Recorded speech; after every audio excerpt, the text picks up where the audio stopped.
আসসালামু আলাইকুম। অনেকদিন পরে লাইভে আসলাম। আহ, লাইভে আসার মূল কারণটা হচ্ছে ইন্ডিয়ান হেজিমনি এবং বিএনপি। তো প্রথমে এখন যে রিসেন্ট ঘটনা যেটা হয়েছে সেটা হচ্ছে আমরা সবাই দেখেছি মমতা ব্যানার্জি তার একটা স্টেটমেন্ট দিয়েছে। স্টেটমেন্টে সে বলেছে যে বাংলাদেশে একটা গুরুত্বপূর্ণ খুন হয়েছে, যেটা আলটিমেটলি বোঝা গেছে যে সময় কাল বিশ্লেষণ করে এটা হাদি হত্যা। সো হাদি হত্যার ঘটনার সময় অমিত শাহ ওনাকে নিজে টেলিফোন করেছিলেন, কাউকে না জানাতে বলেছিলেন। তো এটা আপনি যদি অ্যানালাইসিস করেন বুঝতে পারবেন যে অ্যাকচুয়ালি এটার সাথে ভারতীয় হেজিমনির হাত আছে। এবং যখন ঘটনাটা সংঘটিত হয় তখন ছিল তত্ত্বাবধায়ক সরকার, প্রফেসর ইউনূসের সরকার, এবং জেনারেল ওয়াকার এবং গোয়েন্দা বাহিনীর উপরগুলোর বাংলাদেশের কোনো নিয়ন্ত্রণ ছিল না, ভারতের নিয়ন্ত্রণ ছিল। সো আপনারা দেখেছেন কিভাবে তার যে হাদির হত্যাকারীরা যেভাবে পালিয়ে গেছে। জুলকারনাইন স্যার তার ইনফরমেশন বিভিন্নভাবে দিয়ে পালাতে লিটারালি সাহায্য করেছে। এটার সাথে কোন একটা গোয়েন্দা সংস্থা বাংলাদেশের নিঃসন্দেহে জড়িত, তাতে কোনো সন্দেহ নাই, যে অংশটা ভারতের সাথে সংশ্লিষ্ট।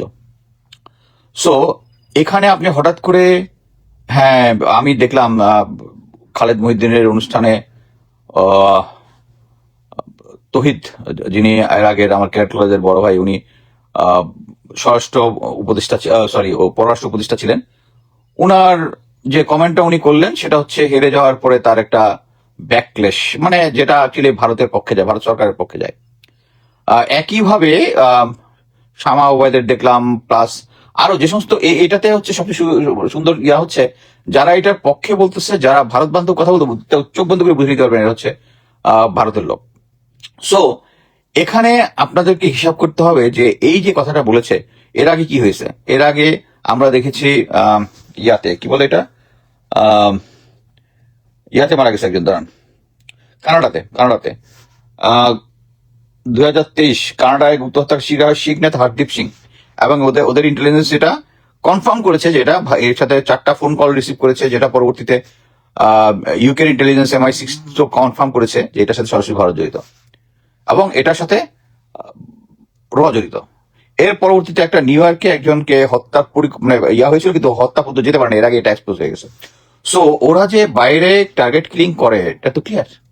এবং হাদি যে কিলিং এর সাথে যে ভারত এবং ভারতীয় হেজিমনি জড়িত, এটা আমি কিন্তু তার হত্যার পরেই বলেছিলাম যে কি, যে হাদি হচ্ছেন এমন একজন রাজনৈতিক নেতা যে শুধু বাংলাদেশপন্থী, কোনো পাকিস্তানপন্থী বা ভারতপন্থী না, শুধু বাংলাদেশপন্থী সে। এবং সে বেসিক পলিটিক্স, যেটা সকালে ঘুম থেকে উঠে নামাজ পড়ে বিভিন্ন লোকজনের বাড়ি বাড়ি যাওয়া, লোকজনের সাথে কথা বলা, সরাসরি সম্পৃক্ত হওয়া, এটা আর কোনো বাংলাদেশের যে রেগুলার রাজনীতিবিদ যারা আছে তাদের মধ্যে নাই। এবং সে কথা বলতো দ্বিধাহীনভাবে। সো এই কারণেই, এবং ভারত বিরোধিতা তার যেটা ছিল, ভারত বিরোধী যে মেইন হেজিমনি আছে, রবীন্দ্রনাথকে একটা বড় করে তোলা, তার এগেনস্টে সে কিন্তু কাজী নজরুল ইসলামকে আপহোল্ড করা শুরু করছে, যেটাই হচ্ছে ভারতীয় হেজিমনি। এবং যারা বাংলাদেশে জনগণের রাজনীতি আনতে চায় না তাদের চক্ষুষু ছিল। এর আগে যদি আমি প্রেসিডেন্ট জিয়াউর রহমানের হত্যাকাণ্ড দেখি, এটা এত বিশ্লেষণের দরকার নেই, এটার সাথে ভারত জড়িত। জেনারেল এরশাদ, মরহুম এরশাদ, উনি ভারতীয় এজেন্ট ছিলেন, এটা আমরা মোটামুটি মিলিটারি দ্বারা সার্ভ করছি, গোয়েন্দা সংস্থা যারা তারা সবাই জানি। এবং তার মাধ্যমেই প্রেসিডেন্ট জিয়ার যে হত্যাকারী যে ছিল, লেফটেন্যান্ট কর্নেল, নামটা ভুলে গেলাম, তিনি 2 দিন আগে চট্টগ্রামে গিয়েছিলেন, আবার উনি আবার ঢাকা, সেই লেফটেন্যান্ট কর্নেল ঢাকায় এসে ওনার সাথে দেখা করেছেন। So this is absolutely clear, যেই বাংলাদেশের পক্ষে কাজ করবে তারাই হত্যার থ্রেটের মধ্যে থাকবে। আচ্ছা, এখন আসি হচ্ছে আমার কাছে কয়েকটা জিনিস খুব ঠিক হিসাব মিলতেছিল একটা জিনিস, সেটা হচ্ছে আমরা সবাই জানি যে এর আগে আমরা অনেক কথাবার্তা বলেছি যে জনাব তারেক রহমান মুচলেখা দিয়ে আসছে ভারত থেকে। তারপরে বিভিন্ন জায়গা থেকে আমরা এটাও দেখলাম যে আহ, ভারত বান্ধব কথাবার্তাটা একটা সময় এসে স্টপ হয়ে গেল।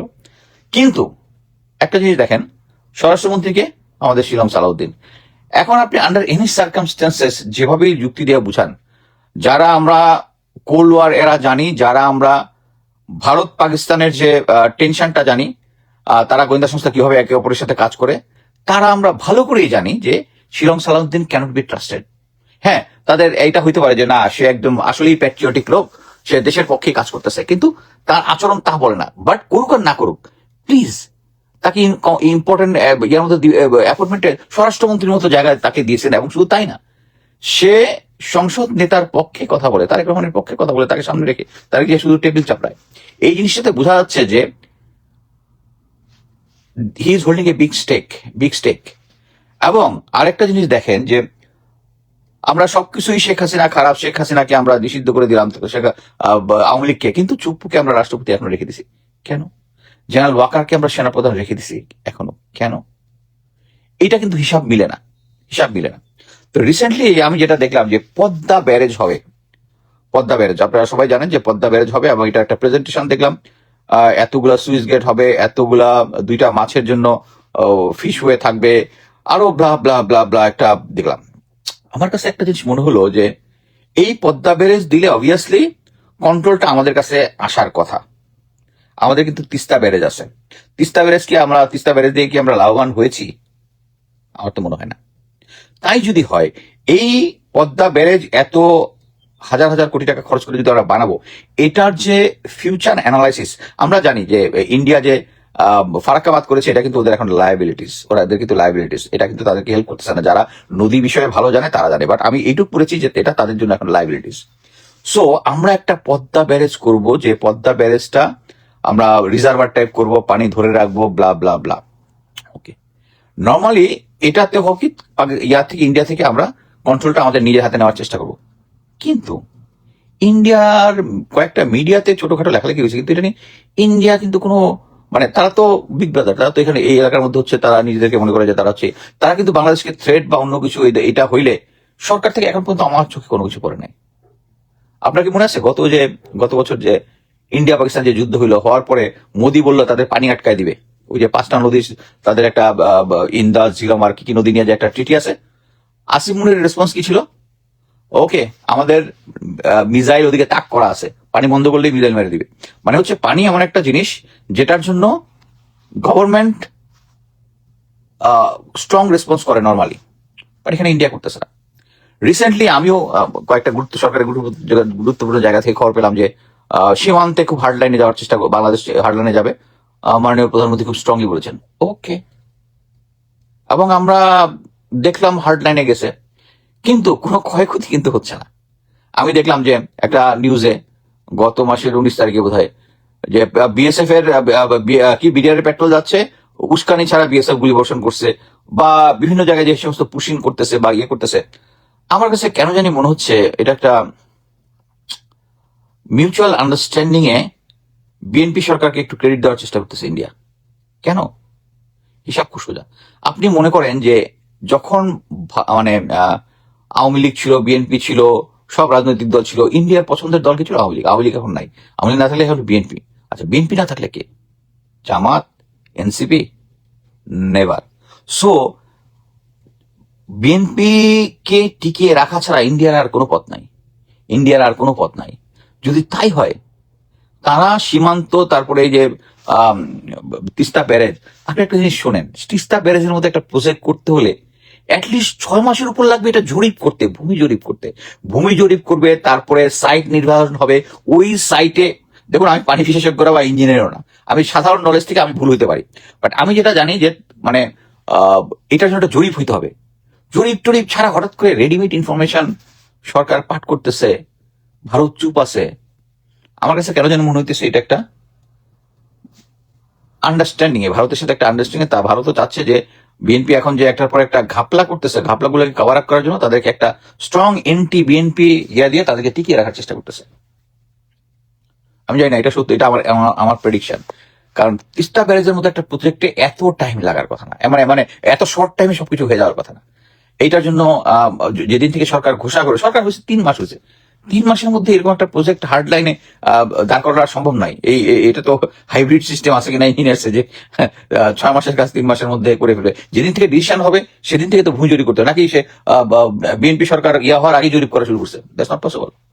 সো আমার কাছে কেন জানি মনে হচ্ছে যে ইন্ডিয়া, ওই যে জনাব আমাদের প্রধানমন্ত্রী যে দিয়ে আসছিলেন, মুসলেকা দিয়ে আসছিলেন, ওইটার এফেক্ট এখনো আছে। উনি যে একটু শোষা এখন করতেছেন, এটার মধ্যে ভারতের আন্ডারস্ট্যান্ডিং আছে, ভারতকে বুঝে শুনে করতেছে, কারণ বিএনপি ছাড়া ওদের কোনো অল্টারনেটিভ নাই।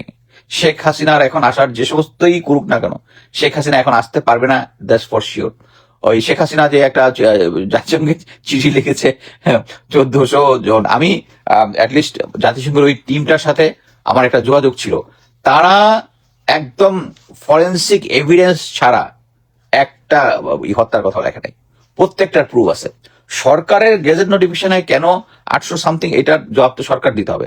সরকার দিতে হবে মানে কি, সরকার তো এখন চালাচ্ছে সব এখনো কি বলে আমাদের সেই ইন্ডিয়ান হেজমনি। আমাদের সবচেয়ে কষ্টের বিষয় হচ্ছে এই আন্দোলনটা বিফল হওয়ার মেইনলি কারণ হচ্ছে 17 বছরে আওয়ামী লীগ প্রতিটা সেক্টরে আওয়ামী লীগের লোকজন এমন ভাবে বসাইছে, এটার আর কোনো উল্টা মানে সিধা করার সিস্টেম নাই। এই যে দেখেন, যত নির্বাচনটা যতই বলেন সুষ্ঠু হয়েছে, এই নির্বাচনটা আমরা ভালো মতোই জানি যে আমাদের মধ্যে যে জোয়ারটা আসছিল, চেঞ্জটা কি, আমরা বিএনপি এবং আওয়ামী লীগ যেভাবে চালাইছে, এইটার একটা চেঞ্জ সবাই আমরা চেয়েছি। আমি জামাতকে তখন সাপোর্ট করেছি, জামাত এবং এনসিপি আমি সাপোর্ট করেছি। এনসিপি কে ওরা এমন ভাবে কাজ করতেছে, যারা এনসিপিতে উপদেষ্টা ছিল তাদেরকে, তাদের আশেপাশের লোকজন, প্রথমে জেনারেল ওয়াকার তাদেরকে ডিরেল করছে, পরবর্তী তাদের ইয়ারা তাদেরকে, এবং এটা এমন একটা সিস্টেম, এরা যে আপনারা শুধু মনে করেন না যে শুধু হানি ট্র্যাপ করে তারা করে, এই যে মানে ক্ষমতার লোভ দেখায়, ক্ষমতার ব্যবহার করে টাকা পয়সা নেওয়া, জনগণের জন্য দেওয়া, এখন লোকজন তো করবে। এই যে হাসনাত আব্দুল্লাহ যে সরকারের জনগণের জন্য যে টাকাটা নিছে, এটা কিন্তু লোকজন এখন খুশি করতেছে, ট্রান্সপারেন্সি করবেই। আমি স্ট্রংলি বিশ্বাস করি ওরা 1 পয়সা পকেটে ভরে নাই, কিন্তু তারা তো এই সিস্টেমটা জানে না, যে রিয়েল পলিটিক্সটা তো জানে না। তারা যে এইটা নিয়ে যে এখন যে পরিমাণ তাদের কাছে প্রোপাগান্ডা হয়েছে, এইটাই হচ্ছে ওদের লাভ। ওই যে ডিসি সাহেব যে বলে দিচ্ছে, ওইটাই হচ্ছে ওদের লাভ। কিন্তু আমি গ্যারান্টি দিতে পারি ওরা 1 পয়সা ভোট করে নাই। বাট এই যে আমাদের নতুন নেতৃত্ব, নতুন রাজনীতির যে একটা প্রোপাগেট করার কথা, আমাদের যে আছে, আমাদের যে মিডিয়া আছে, তাদেরকে এটা নিয়ে সাপোর্ট করার কথা, তারা উল্টা কি করতেছে, তারা উল্টা এদেরকে করতেছে। যে একজন মোটামুটি মিডিয়া বা সোশ্যাল মিডিয়ার কারণে সামনে চলে আসছিল হাদি, তারা মেরে ফেলছে। সো আমার কাছে এখন জানি না ফিউচারে কি হবে, বিএনপি সরকার কতদিন চালাতে পারবে, কিন্তু আমার কাছে মনে হচ্ছে যে বিএনপি অ্যাকচুয়ালি ইন্ডিয়ার সাথে একটা আন্ডারস্ট্যান্ডিং এর মাধ্যমে তাদের ভাবমূর্তিটা অ্যাটলিস্ট এন্টি আওয়ামী লীগ করতেছে। বাট জনগণকে দেওয়া, আপনারা চুপ পুকে রেখে দিবেন, আপনারা সালাউদ্দিন মিয়াকে স্বরাষ্ট্র মন্ত্রী বানাবেন, এবং সে আবার সেও এই মমতার ব্যাপারটা নিয়ে ইন্ডিয়ার পক্ষে কথাবার্তা বলতেছে, এবং ইন্ডিয়ার পক্ষে যারা কথা বলে এটা আমরা জানি। বাট আমাদের রাজনৈতিক দলগুলোর একটা বিশ্বাস, নিচের একটা বিশ্বাস পয়দা করতে হবে। বিশ্বাসটা কি, যে আমরা ভারতের আধিপত্যবাদ থেকে বের হয়ে বাঁচতে পারবো। এই বিশ্বাসটা নেপাল বিশ্বাস করেছে, শ্রীলঙ্কা বিশ্বাস করেছে, পাকিস্তান তো করেই, চীন তো করেই, মালদ্বীপ করেছে, কিন্তু একমাত্র আমরা করতে পারতেছি না। কি জন্য? এই বিশ্বাসটার মধ্যে ভেজাল ঢুকাচ্ছে। এই যে আপনি এটা দেখলেন যে তোফায়েল আহমেদকে নিয়ে যে সমস্ত কথাবার্তা হতেছে, এই লোকটা একটা আপাতমস্তক একটা করাপ্টেড লোক, করাপ্টেড খুনি, মুক্তিযুদ্ধ করছে। কোথায় মুক্তিযুদ্ধ করছে সে শুধু ট্রেনিং নিছে, নিয়ে পরে রক্ষী বাহিনী দিয়ে হয়েছে, কোন সেক্টরে যুদ্ধ করেছে? এরা হচ্ছে সব সুবিধাবাদী, এবং এদেরকে ভারত পেলে পুষে বড় করেছে তাদেরকে সাপোর্ট দেওয়ার জন্য, এবং তারা আজীবন এটাই করে গেছে। সো এদেরকে কথা বলে লাভ নাই। সো আমি একটা জিনিসই বলবো, যে আমাদের এখন নিজেদেরকে অ্যাটলিস্ট সতর্ক হইতে হবে। আমি যেটা বুঝি, আমাদের যে পরবর্তী প্রজন্ম, আমার যে প্রজন্মটা আছে, আমার ফ্রেন্ডদের মধ্যেই আছে সিনিয়র জুনিয়র যারা ভারতের সাথে আন্ডারস্ট্যান্ডিং এ চলে গেছে, এই জিনিসটা সেনাবাহিনীর ভিতরে একটা জিনিস বলতে তো ভুলে গেলাম। সেটা হচ্ছে, আমি যেটা শুনেছি সেটা হচ্ছে চায়না J-10C দিতে অস্বীকার করছে প্লেন, তারা দিবে না এরকম একটা কথা শুনছে। পাকিস্তান JF-17 দিচ্ছে বা দিবে, এর কারণ কি? কারণ একটাই, তাদের ব্যবসা, তারা এটা নিজেরা বানায়। কিন্তু মেইন জিনিস হচ্ছে, যদি J-10C কেন দিবে না, এর কারণ হচ্ছে এই JF-17 এবং J-10C এরা যে সফটওয়্যারে কাজ করে, মানে তাদের যে ডিফেন্স সিস্টেমের সফটওয়্যার যেটা, এটা তারা চায়না আমাদেরকে দিতে চাচ্ছে না। কেন দিতে চাচ্ছে না? কারণ আমরা একটা গাদ্দারের জাতি। তারা বিশ্বাস করে আমাদের ভিতরে এখনো ভারতীয় লোকজন আছে। এয়ারফোর্সের মধ্যে তো অনেক কিছু বের হয়েছে, অনেক ভারতীয় লোকজন বের হয়েছে, আবার ইন্ডিয়ান এজেন্ট বের হয়েছে, জেলে গেছে, চাকরিচ্যুত হয়েছে। সো এখনো যে তাদের ভিতরে আছে, যে এটা তারা বিশ্বাস করে, আমাদেরকে দিবে না। সো আমাদের ইন্ডিয়া আমাদেরকে ব্র্যান্ডিংটাকে এত আন্ডারমাইন করছে, ইন্ডিয়াকে দোষ দিয়ে লাভ নেই, আমরা নিজেরাই তো তাদের কাছে বিক্রি হয়ে গেছি। সো এই কারণে আমাদেরকে নেক্সট জেনারেশন, এই যে এখন জনাব তারেক রহমানের যেটা করা উচিত ছিল, প্রথমেই ঘাট ধাক্কা দিয়ে জেনারেল ওয়াকারকে সরায়া প্ল্যান করা যে ভারতে যে সমস্ত ট্রেনিং এ যায়, আমি তো নিজেই এটা নাম্বার অফ টাইমে বলেছি যে 100% লোক ভারতে ট্রেনিং এ যায়, তাদেরকে ট্র্যাপ করা হয় তাদেরকে 100%। এবং এইটা আনার পরে তারা যদি ট্রেনিং এ পাঠানো হয়, আসার পরে তাদেরকে একটা ডিপ ব্রিফিং করতে হবে যে তার কার কার সাথে যোগাযোগ হয়েছে, কার কার সাথে ইয়া হয়েছে। আমি নাম্বার অফ টাইম, আমি এই রিলেটেড যত বলছিলাম যে আমার 3 ফ্রেন্ডকে আমি ইন্টারভিউ নিয়েছিলাম, 3 জনের মধ্যে 2জন স্বীকার করছে, 1জন স্বীকার করে, তারা পরবর্তীতে আমার সাথে আবার যোগাযোগ করছে, কয়ে এটা কি আমার কথা বলছিস? আমি বলছি, হ্যাঁ, তুই ক্যাপ্টেন থাকা অবস্থায় তার ইন্টারভিউ আমি নিয়েছিলাম। তারা কিন্তু এখন আমার সাথে যোগাযোগ করছে। সো এই ভারতে যারা যাবে তাদেরকে ইয়া করতে হবে, দরকার হলে টাইম বিং ভারতের সাথে প্রশিক্ষণ বন্ধ করে দিতে হবে। আমাদের যে ওই যে উলফ ল্যান্ড ট্যাক্টরি যেটা আমরা বানাইতাম, ওটাকে যেটা যারা লিগবাল করি ভুইয়া ব্লু ল্যান্ড বানাইছে, ওইটাতে আমাদের